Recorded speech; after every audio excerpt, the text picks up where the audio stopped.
Hello，大家好，歡迎嚟到阿媽頻道。今日想同大家分享呢，就有呢個簡單快捷嘅施肥方法，好適合嗰啲又想種得好樹，又想結得果多，但係就冇乜時間嘅上班族，都係一個唔錯嘅選擇嚟㗎。你可以見到呢，入邊係一支支嘅，就直接打落去個泥土入邊。當你淋水嘅時候呢，佢就會溶解啲泥土同埋啲根呢，之後就會吸收嗰啲個養分。咁你整咗落去之後呢，就完全唔使理佢噶啦。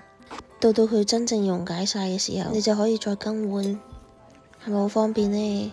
因為我而家都懶晒啦，所以有陣時想施肥又唔想經常去買有時嚟，所以我就想去物色一啲簡單嘅快捷嘅施肥方法。我同時都有去漚有機肥，不過個時間比較長，所以有個時間差喺度，我都會用呢個方法。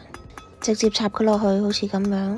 佢其實有個蓋俾你嘅，白色嘅，你就直接揼佢落去，咁樣就唔會揼散嗰支嘢啦。